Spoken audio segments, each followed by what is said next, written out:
time, so every single map that Fire Society do get puts them further in the lead, away from Global Esports nipping at their heels. And on map 3 now, Fire Society defending first, Red and Evil sniping. Han on the Junkrat is going to be bunker down again. This is going to be a fascinating one. So we're seeing what Fiery Society are looking to lean into with double this headshot oriented composition, and that's a fairly nice opener for Red and Evil. Certainly keeps the pressure on. Green Leaves are actually going to be playing a standard 3-3 here. Yeah, they are running the Moira as well. So in some ways, they're realizing, okay, let's try this out. Fire Society don't have a Ryan. They don't have their own 3-3. So a bit of the opposite of what we saw on Volskaya. If Green Leaves can make the right rotations and force Fire Society off the high ground, they're going to get a good matchup. And 10 just couldn't catch a break. Rotates around, takes 2 headshots, then immediately walks into a Junkrat trap after recovering. Now he's just eating spam damage. This is Hon having a field day right now. This is exactly what he wants to come up against. The point where he's now gone onto the low ground because the team is pressing this advantage. They've got so much damage that they're bringing to bear. Feels like it's only a matter of time before someone in Green Leaves goes down, and it may just be to this Riptire. It is indeed going to be Xerafi. And the other members are low as well. Pocky's going to get demicked within a certain amount of time. Coalescence being used, but you wonder how much that's really going to do. If Green Leaves can just get a couple of kills, it may still be worth it on this push. And that's the thing, they're really struggling to get anything out of that for Green Leaves. That being said, they have been on the point this entire time, and now as the respawners come in, they've pushed this progress up far enough that they only need to keep Fiery Society off it for a brief moment. They're on the cusp of doing that as well, so even though the fight went super sour, positionally it favored Green Leaves, and that honestly could be enough to get them the point here. And now they've got their members back, and Fire Society are still in a deficit. Han going down twice means he's not going to get that second Riptide, which would have been pretty big. He's doing a lot of damage. Fire Society are now going to be making a decent change-up on compositions, but they are heavily behind in ults. It's one fight, it's a long one, it's a drawn-out one, that's a late catch on Iris here as well. So Green Leaves end up picking up what is still technically the first fight of the game, and are now starting to build a big snowball in the streets phase. So this is where they need to make this lead count, because Green Leaves were in some ways unexpected to be able to take A that quickly. And for Green Leaves now, if they are going to be able to extend this lead further, Fire Society got a lot more catch-up to do still. Aros is the only one that's realistically looking at an ultimate. For everyone else, it's going to take a while. Xerafi's showing off. Now looking to actually come down into the fight here. Maybe going to try and get a bump here onto Satchok. Allows them to connect the Shatter through, but Sonaro too far forward in that. A little bit of an over-ambitious gambit, perhaps. Self-destruct forward from Aros here as well, and Satchok just kind of gets unlocked here. He's like, you're going to push me into the rest of your team? That's fine by me. I'll just swing him down. And that's a huge turnaround. Again, you don't expect Fire Society to be able to win this particular fight. So many ultimates for Green Leaves. The only one they had was Aros, the self-destruct, which they used to remake as well. They didn't actually use it particularly for damage. I think in some ways, okay, he got his make push forward, so there was a damage potential there, but Fire Society kind of just took that as a neutral fight where we know we don't have a lot to work with. We're going to try and find the opportunity on individual members, individual picks. They got that straight away on Sonaro and then just snowballed the fight further. That's the thing, the net effect, this momentum is fundamentally shifted. Green Leaves do still have more ultimates though, and we're seeing that come to bear in this fight. Getting Satchok is critical here. He had the Shatter, and it's a bit of a shame for Fiery Society because you see they were otherwise very close to a Transcendence, close to a Sound Barrier. Grav came up during that fight, but after Satchok was dead, they were quite close to being in a more favorable position. Instead, Green Leaves had the favorable position and are able to get the fight. And that's the thing, because Fiery Society were close ultimates, right? They didn't quite have the ones necessary. They now have a few in the bag. They got Fearless and Iris nearly on the double support ultimates as well. That would have been pretty useful last fight. If they can get to the card in time now, they can definitely lead into it. That's the thing, they do have just enough time for that. Because that other one in the streets phase was taken so early, Green Leaves know as well Fiery Society have a big advantage, so they've actually had to back off here and maybe look for a more opportune engagement. That's already one key member down, no Sound Barrier either. Satchok chunks the Shatter in as well onto a good chunk of members on the back line. It at least keeps them forced back, and it's massively disrupted their positioning. You saw that resulting in Pocky getting DMAX, now the rest of the team getting routed as they attempt to retreat. And this is the kind of fight where you'd like to see maybe both to the tank ultimates from Fire Society being used. If you are Green Leaves, you can then respond with a Sound Barrier. You want them to take a more predictable fight here, but for Fire Society, not going to waste too much time, rally directly in, push Green Leaves off the cart, then look for the kills, look for where you can engage, and Green Leaves, they lose their FE so quick, that's one of the key ultimates off the table, they're not going to be able to take the fight they want. Now they're just going to have to push in. They've got the rally. They're starting to come up to a lot of powerful tools. There's the grab in and the Sound Barrier to deal with it. Red and Evil has taken some big damage. Now Fiery Society are having to lean into those support ultimates in what is not an ideal situation. Self-destruct is placed absolutely brilliantly and barely Fiery Society pull themselves out of the line of fire of that one, and now as the chaos erupts, and in that chaos, Satchok finds the opportune Earth Shatter. They scoop up Hoshimi. They're looking to mow down 10. They might just be able to find Sonaro here. He's going to try and take someone with him, but it will not work out. And Fiery Society end up coming out the better of a very chaotic brawl. And Greenleaf's got their entire team split in half when the self-destruct from Arrows came down. You saw Greenleaf's unfortunate scenario went one way. A few members were caught on the other side of the card, and then Satchok just goes into the middle, splits them up even further, takes down a couple of members, and for Fiery Society, played that one almost brilliantly. They survived against Grab from 10. They out-survived the sound barrier from Zerafee as well. They had a lot of ults to lead into, and now you're looking at the 1 minute mark. It's been a big turnaround for FBS, who can now hold it. They're coming up on Red and Evil's Grab, but even if they weren't, they wouldn't mind because this is a naked fight for both teams. And Fiery Society have predominantly been winning those. Having the grab is just a cherry on top, icing on the cake, and they will have their cake and eat it too for that fight. And this is now the territory where for Greenleafs, not only do they not have time, okay, it's going to be another stagger for Pocky. It's been a few of these today. And also at the same time, you're aware of the ultimates. There's just not going to be anything realistically coming up on time. Maybe if the fight goes for long enough, but as we reach into the overtime, respawn's going to take longer. Fiery Society have the closer reinforcement range, and for Greenleafs, it just does not look very capable unless there's some mistakes coming through from Fiery Society first.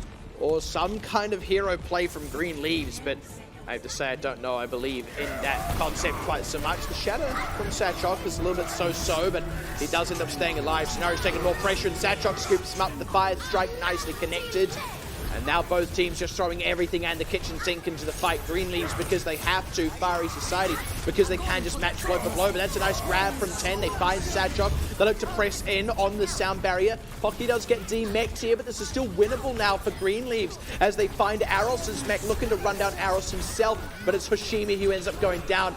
The huge shatter from Sonaro, though, is going to turn it around, and that's going to be the last time the fight turns on the dime here, as Greenleafs going to cash in and cap this point. And that's a lot of kills for the Rhyme player as well. For Greenleafs, they just managed to get a couple tank ultimates at a time. They lost Sonaro so quick in that fight. He still has Shadow coming back around. 10 survives long enough to get his own Graviton Surge, which extends the fight over. But the big answer was when Sonaro comes back. If Greenleafs end up losing the fight at any other stage there, Sonaro comes back to an entirely lost fight. Can't save anything. But because Greenleafs survived, they're going to cap B. And now, on to see what can happen.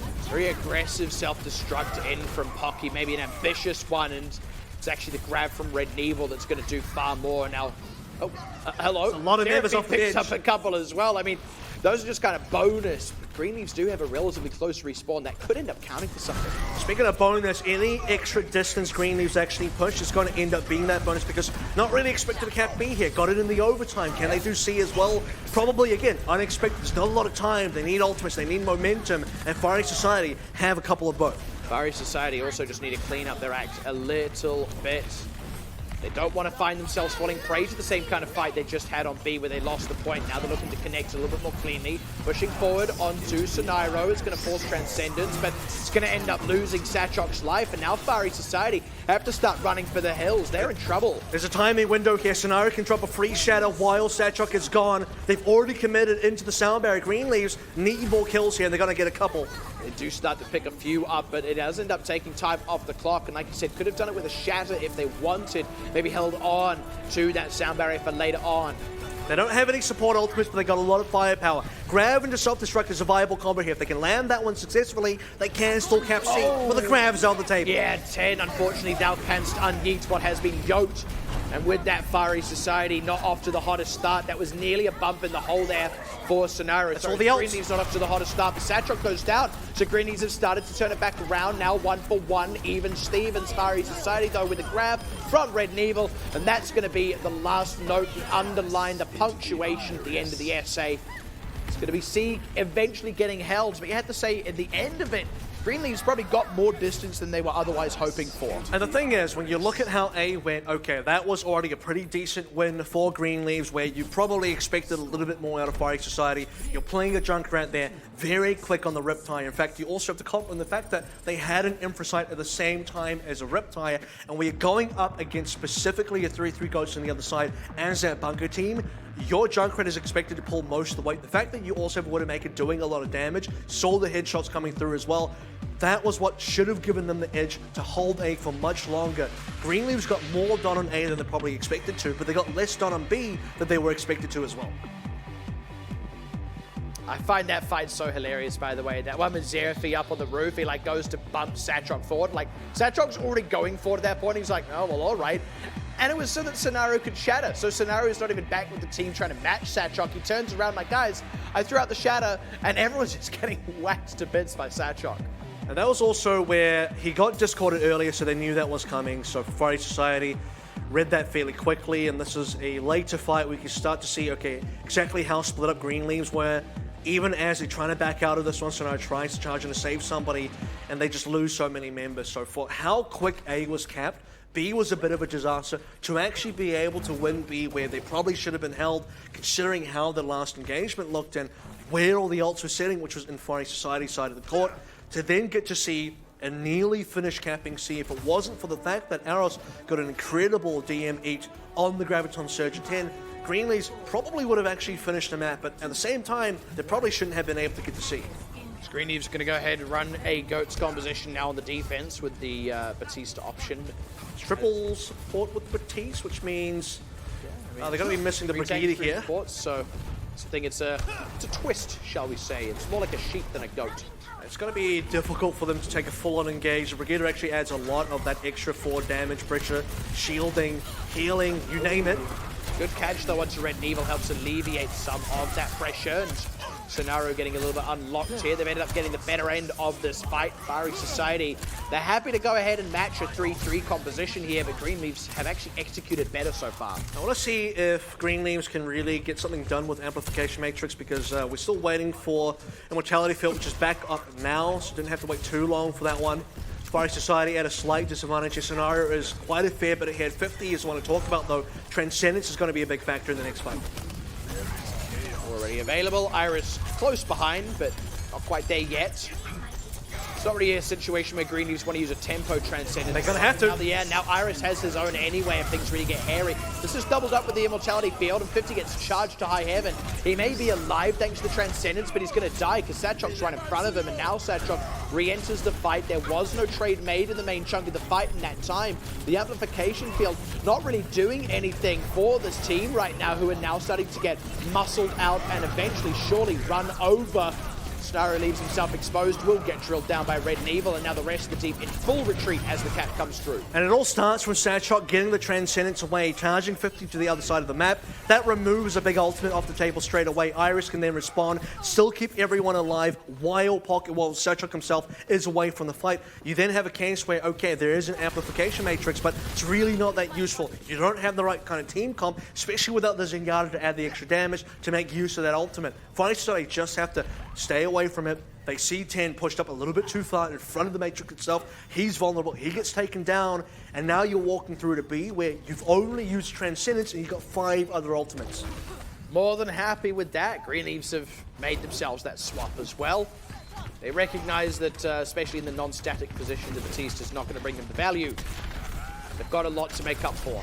I'd argue it wasn't going to bring them value even in the A position anyway, and now Greenleafs playing something more standard. We did say, look, Fire Society should be far more comfortable in an exact mirror. First ult comes through and lands on 3. Yeah, more than happy to have that, and this is where they can press that advantage. The sound barrier out from Xerathi, and look, even if things got hairy for Fiery Society, they could have matched it, but they don't even need to do that. That is how much damage they're doing. That is how much they have bowled over Greenleafs. They're going to cap B, barely breaking a sweat, and still pick up kills here as well. They're going to get so much free space on C. They're already walking up. This should be another kill picked up. 10, super pressured out. He's not going to even make it back. Yeah, he's holding on to the grab. That's an important member to have alive right now. They're just going to have to wait for the respawns. Luckily, the cart's not quite pressuring the full cap just yet, but it's still nearly 5 minutes that Greenies have to answer for, and they're still trying to recover. And let's look at the resources here as well, because Iris had already used Transcendence, now has another one. Satrok had already used a Shatter, nearly has another one. Hodden's the only one that's far away, so they're still healthy. Grabs in now. Double grabs, Transcendence from 50. Iris commits his a little bit later. Self-destruct as well from Aros. Now Pocky throws his into the mix, and a nice Shatter, but unfortunately, unfortunately, the two don't quite line up. In fact, it's Sashot Shat that gets far more value as they start to run over 10. Now Sonairo, these members are not healthy. They are not able to put the damage out, make the counter trades. Far East Society cleaning up the members of Greenleaves, going to complete this cap on Kings Row, going to pick up their third map of the series, and that is going to at least secure them the win. One more guarantees them second place. I'd actually argue they already have that second. Well, in some ways, they kind of have the second place, at least versus Global Esports,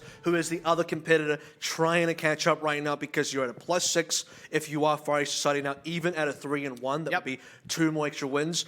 Even if the next map ends in its escort, so can't end in a dog. I mean, maybe you could end a draw. Actually can't, but whatever. The point is, Global Esports can no longer catch up. Yeah. It comes down to Nova MS, who can't get the have same to do it, and they would have to beat Talon anyway. So realistically speaking, can't get the same match differential, I should say, because the 4-2 to the 3-4.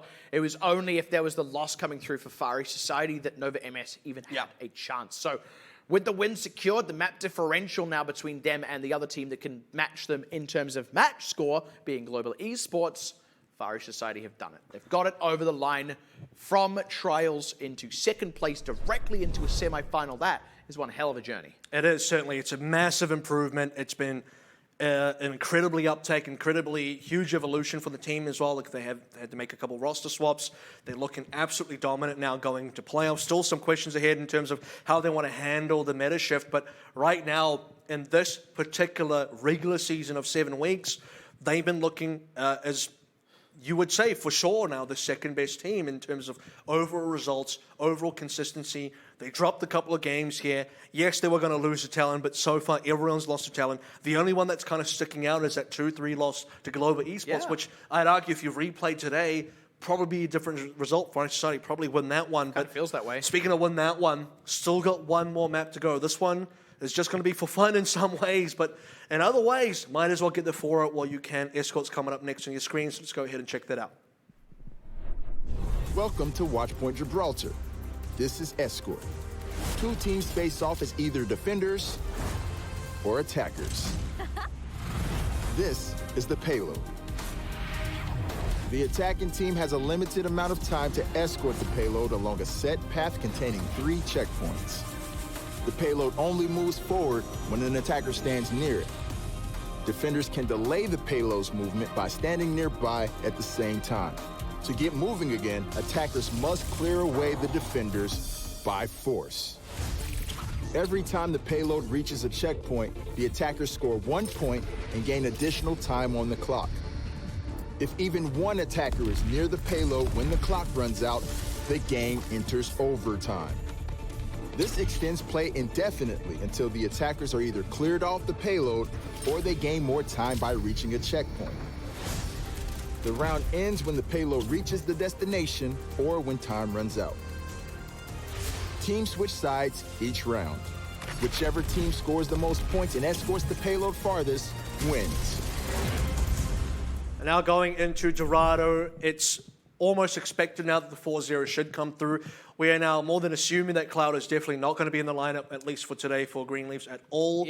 See what happens in the playoffs. And don't want to say that that's been the reason their team has been so heavily impacted. But, you know, across the board now, I think Kings Row is another very clear example where, yeah, it was a decent effort by Greenleaves. You saw how much it took to get to C, to nearly finish capping through, how hard B was.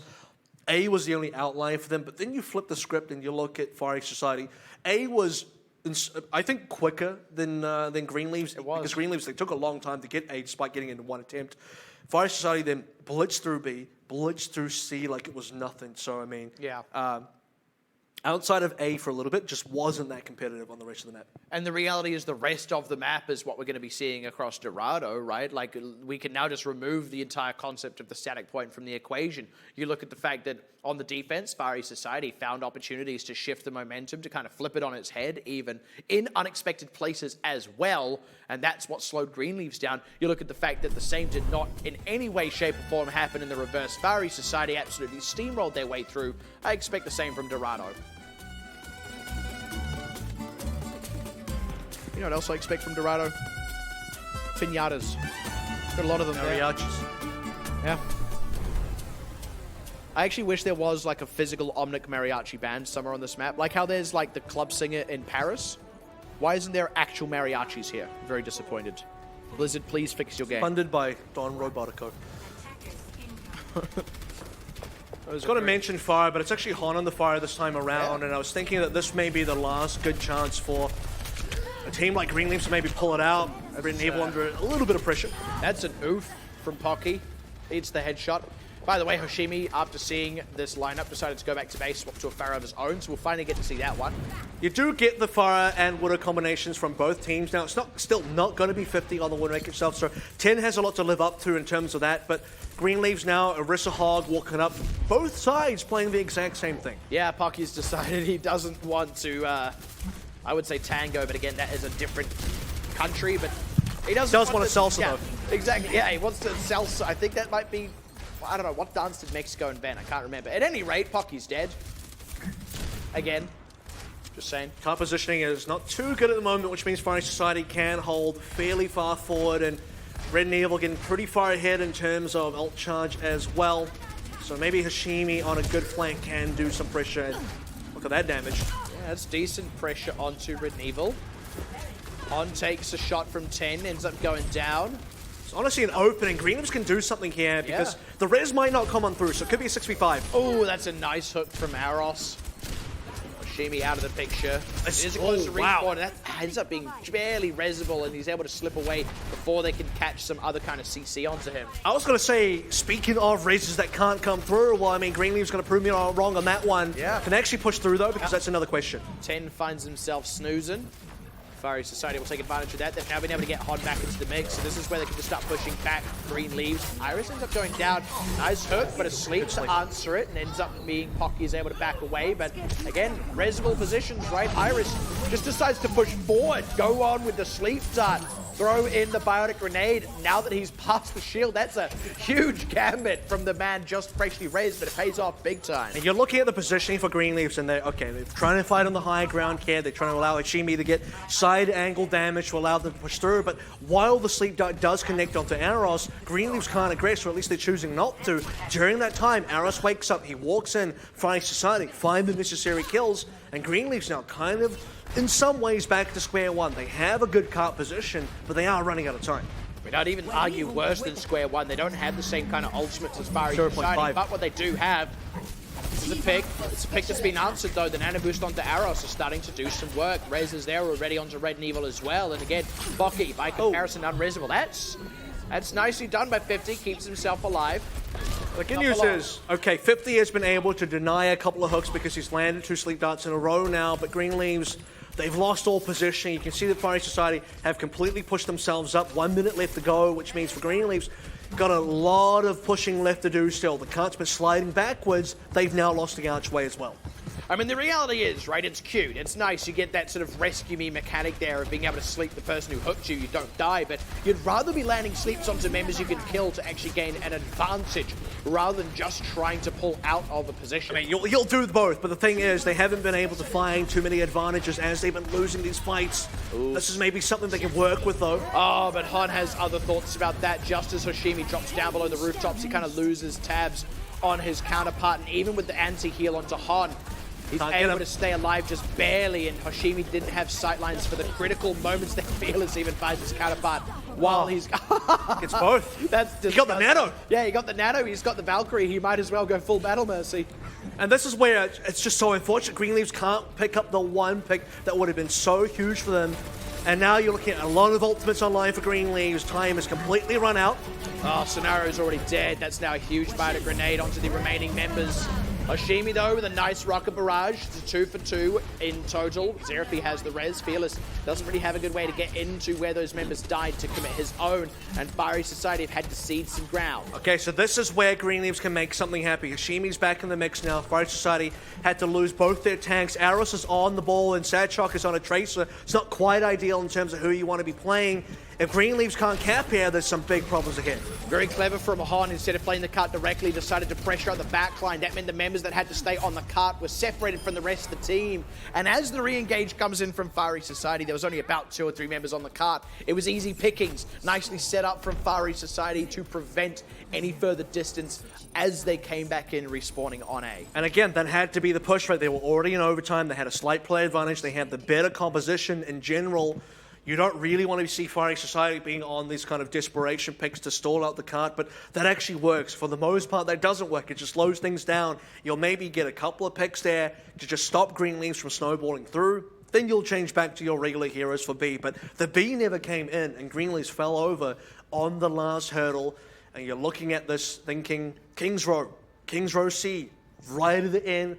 Probably could have capped here, probably could have gone a time bank. Do they win there? Maybe not. But right now you're looking at Dorado, there's not going to be a time bank, there's not going to be a B point either. Very similar to Volskaya in that case. Let's remind ourselves what happened on Volskaya. Yeah. It was an easy win for Far East Society. It's going to have to be an incredible kind of defense here from Greenleaves if they're truly going to stop this one from happening. And I think the reality is it may just be all over, but the crying, certainly the match already is, and we're at a point in the season where the map differential doesn't even count for anything with where these teams currently stand, at least as Far East Society are concerned. I'm not sure about Greenleaves, but at any rate, can they prevent a 4-0? Not even sure. And what I'm really impressed by in terms of the picks coming through from Far East Society is how they're going to close out the final map, the final match of their regular season as they wave goodbye to Goats Forever, is the fact that they're running into DPSs. They're playing Widow, they're playing Farah. Satrok's on a Tracer even, when they're really getting desperate here. Far East Society are showing that they can put on these picks as well,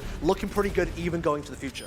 And if they're able to get a cap with this, if they're able to get a favorable fight with this, then it says that it's certainly an option for them. Hon goes down. They decide to actually not res it, just let him respawn the slow way. They know that Hashimi still has sightlines there. Ah, well, there you go. That explains it. Far East Society is close enough to the spawn anyway. Satrok is still on the trace. So this is the real pick now. This is triple DPS where your main tank is on a DPS, your off tank is on your main tank, and everything's a little bit upside down. Far East Society, this may be the last map, but they still want to win it. Satrok's got picked off. So far, Hashimi's gone 2 for 2. Now 10 picks up one of his own. 3 minutes still to go, and the cart has started to move, but this is where it hits the point where Far East Society are going to have to start actually getting some kills. I think Greenleaves can afford to maybe playing a little bit more aggressively here as the cart's moving through. Satrok and Aros now going on to more standard picks as they realize, okay, we do have to try. Far East Society really hanging back. 1 minute gone is not looking too good so far, but when do they turn on the heat? That's the thing. What they're doing is just having 10 fire shots back so that Hashimi can finish them off, and it is working, but it has also allowed a lot of cart progress. Eventually, something's got to give here, right? Either Far East Society are going to start getting more kills, or Greenleaves are going to have to start playing a bit more aggressively. I think Greenleaves have lost the ability to be too far forward now with this kind of cart positioning, so they have to play as close to this choke as possible. Satrok back on ball. Aros is still playing the Roadhog for now, but doesn't have the whole combo to work with. And Hon's not having a lot of fun versus 10 either. Really not. I mean, either he's eating rockets from Hashimi or he's eating head and body shots from 10. And at the end of the day, guy can't catch a break. He's gone, you know what? I'm just going to play a hard zone. And so this is now a double sniper back to Orisa Hog as well. Satrok is not really being too decisive about what he does want to play so far in this matchup. Hashimi has Rocket Barrage available. You can imagine where if Greenleaves can play this next section quite well, they've got a lot of ults. Once again, the spam damage ends up finding a pick on Far East Society. It just keeps working out this way, and Far East Society aren't exactly finding picks either with the snipers or with something like a Halt Hook combo. And 10's really turned on right now because he's got so many picks so quickly. I mean, does he go down though? Because okay, he does. Because there is a world where maybe he gets pocketed or someone goes there to rescue him or something. But that's a big pick to get out of the way. Like I said, he should be resible. I believe he fell on the near side of the wall. The Zerafi doesn't seem interested in it. Instead, they just want to just go ahead and win the main chunk of the fight. That ends up being an unfavorable trade though for Greenleaves. Far East Society the better end of it so far. Nice holding onto Aros. He's not going to be walking out of that one alive, and Pocky running the whole hog as well just to keep the DPS in. They're able to drop Red Neville, and ultimately Far East Society have recovered. There is one problem here, though, is that 10 is on a Tracer instead of Widowmaker, so they don't have the same kind of pressure. That being said, Red and Evil instead of Chuck going to be changing as well, and now this is the evolution of this composition as we push through to the last and final minute. It's going to be somewhat dive from Far East Society. Whoa! That's a big brain hook, knew where Red and Evil was wanting to be. Diving to spawn. Absolutely brilliantly done. It's got to buy Greenleaves an extra 10 seconds here to work with, and look, every second will count towards the end of the day. They need the fuller hold. Couldn't do this on any of the other maps. Could still redeem themselves slightly on Dorado. Every second counts, and there's only 30 of them to go. There's going to be a Dragon Strike available here for Hondo, and that's going to be dangerous for Greenleaves to contend with. They're going to have to give up some kind of positioning here. That means they're going to have to figure out what this fight looks like. 50's down. That's a little bit rough. They need Hoshimi to get a lot of work done, but he's starting to get pressure. The spam's starting to come in, and Hoshimi has to live. This is how they were able to deal with some of these DPSs way back when we were on Busan. Trade slowly coming in here, but still largely favoring Far East Society. Now Greenleaves start to turn up the heat. They get Scenario back in the mix. They do lose Hoshimi, but 10 finds Hon with the Pulse Bomb. Still in the mix. Finally goes down. 50's back Greenleaves in now. This is very winnable for them. They need to finish off Red and Evil. Now they've done that. Now they just need to finish off what I believe is a lone Lucio. It does have a bit of support coming back in, but it's starting to look better and better for Greenleaves. The whole hog out from Pocky. Feel is still hovering around this card, but no longer. As these last few members getting finished off, it's looking like that's going to be it. Greenleaves, a small bit of redemption at the end. They will pick up one more map. It will not just be a steamroll. And they're going to get the fullest hold there as well, just preventing Far East Society from completing the fabled 4-0. And look, it's going to be a bit of a blip on the radar for Far East Society as they are still going to be finishing second. However, it doesn't feel as good as just cleaning up the competition, especially the team that's been kind of in your way since Open Division, since Trials as well. You've mostly gotten past them now. In fact, 3-1, you call that a definite victory. Have, really.